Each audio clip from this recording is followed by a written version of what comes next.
il y aura toujours des lois et des mécanismes pour la formation de l'univers limité. Sans limite, et sans l'application de ces lois et structures, il n'y a pas d'univers possible. L'illimité, pour se manifester, doit se revêtir de formes, de règles et de séquences. L'esprit sans limite est associé à l'univers sans limite. L'esprit limité est associé à l'univers limité. Une pensée limitée et spécifique est liée à un corps également limité et spécifique. Dans l'univers limité, la fusion est impossible. Un corps spécifique ne se fusionnera jamais avec un autre corps spécifique. De même, une pensée liée à un corps spécifique ne se fusionnera jamais avec une autre pensée liée à un autre corps spécifique. Chaque forme est unique, chaque conscience est isolée dans sa manifestation, et la séparation est la règle qui soutient la structure de l'univers limité. Dans l'univers manifesté, la création est restreinte au corps et aux pensées limitées. Aussi affirmatif que l'on soit qu'il n'y a pas de limite à la création, toute création se produit à l'intérieur des contours des environnements limités.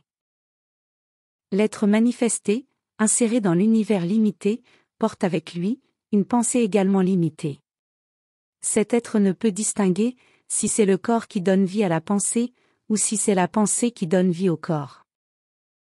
La fusion entre forme et conscience est si étroite que l'origine de l'impulsion reste cachée. Tant qu'il est manifesté dans l'univers limité, l'être sera, inévitablement, associé à un corps et à une pensée limitée. Sans l'établissement de limites, il n'y a pas de manifestation possible. La création de l'univers peut se résumer en une seule phrase. Au commencement, la conscience de la limite a été créée, et cela a séparé la première chose. À partir de là, est apparue la distinction entre l'univers sans limite, les eaux d'en haut, et l'univers limité, les eaux d'en bas. Il est difficile de comprendre l'existence d'un univers sans limite, tout en vivant dans un univers limité.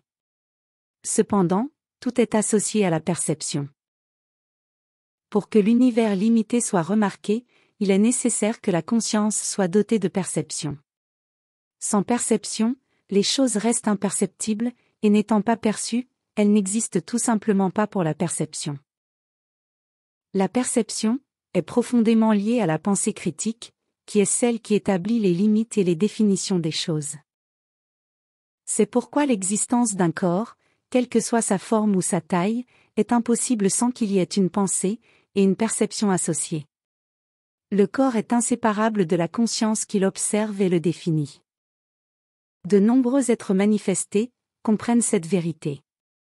Cependant, beaucoup croient encore aux hiérarchies entre espèces, soutenant l'illusion de supériorité qui n'existe pas dans l'essence, seulement dans les formes.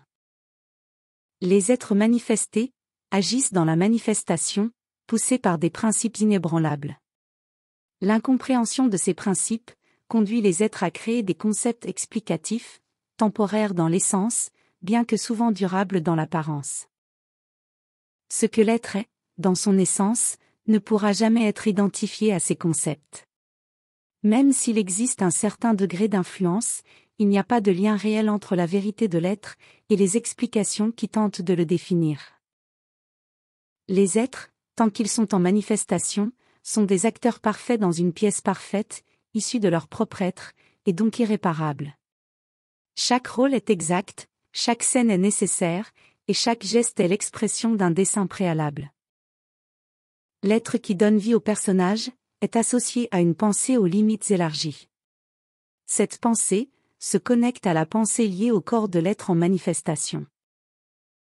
Ce pont offre, à l'être manifesté, une connexion directe avec ce qu'il est, une ouverture à la conscience de sa propre origine.